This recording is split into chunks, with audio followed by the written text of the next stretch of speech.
আসসালামু আলাইকুম। আমি আবার আজকে আসলাম ছুটির দিন। কবে আসলাম? আহমেদ ঔষধালয়,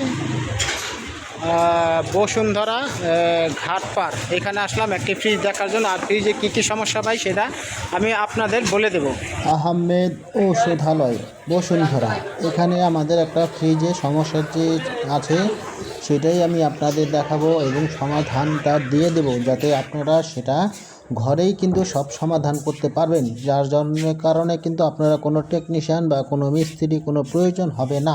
সেই জন্য কিন্তু আমি আপনাদের ভিডিওগুলো দেখি, এই ভিডিওগুলো দিয়ে থাকি। আর এই ফ্রিজটাই যে সমস্যা হোক বা না হোক সেটাই কিন্তু আমি আপনাদের দেখাবো ভিডিওর মাধ্যমে, যাতে আপনারা সচেতন হন এবং সব কিছু যাতে নিজেরাই সমাধান করতে পারেন। চলুন আপনাদের দেখাই। তার জন্য কিন্তু আমি আরেকটা দোকান আসলাম। এই যে একটা আমাদের ঝটপটের ফ্রিজ, এটা নাকি শব্দ করে। এখন দেখবো যে শব্দটা কেমন করে। চলুন আমি আপনাদেরও মাঝে শেয়ার করতেছি। এই যে প্লাগটা লাগালাম,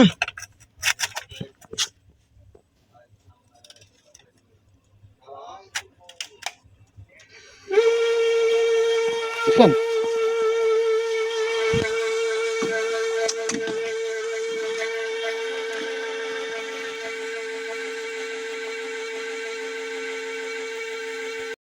যখনই আপনার এই সমস্যাটি হবে তখন কি করবেন আপনারা? এই যে দেখেন ফ্যানের যে বুশটা আছে ভিতরে, এই যে এইখানে বুশটা আছে, তখন কি করবেন? নারকেল তেল নেবেন।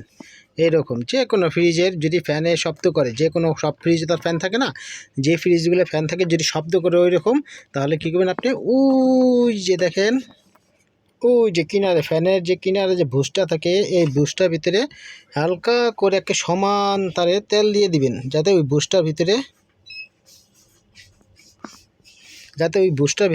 লাগানোর পরে একে পুরো মাঝখানে পড়ে একটুখানি আড়চাড় করবেন। করার পরে একটু চালাবেন, তারপর দেখবেন যে কোনো কিছু বাজে কিনা। তাহলে কিন্তু ফ্যানটা আপনার আর কোনো সমস্যা হবে না ইনশাল্লাহ। ফ্যানের শব্দটা দূর হয়ে যাবে। আর যদি তেল দেওয়ার পরে যদি কোনো শব্দ যদি না বন্ধ হয় বা কোনো কিছু না হয়, তাহলে কিন্তু আপনার এই ফ্যানটা চেঞ্জ করা লাগবে। এই যে নাটগুলো আছে, এই নাটগুলো খুলে কিন্তু এটা আপনারাই পারবেন। এই তারটা কাটবেন, তারটা কাটার পরে যেই তার আছে ওই তার শুধু হলুদ তার একটা থাকবে, সেই হলুদ তারটা বাদ দিয়ে দিবেন। তাহলে কিন্তু আর আপনার কোনো সমস্যা হবে না। দেখেন আমি চালাই, এই আগের মতো শব্দটা থাকবে না।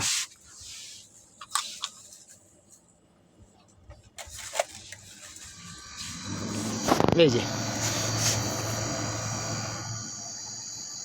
দেখছেন, আর কোনো শব্দ নাই, সব হলো তেলের উপরে। তেল দিছি পুরো সম্পূর্ণ ক্লিয়ার। হয়তো বা এটা একটু সমস্যা ছিল, ময়লা ঢুকছিল, এই তেলটা দেওয়ানে কিন্তু ফ্রিজটা সম্পূর্ণ ফ্যানটা ক্লিয়ার হয়ে গেছে। এইভাবেই কিন্তু আপনারা সব কিছু সমাধান করতে পারবেন।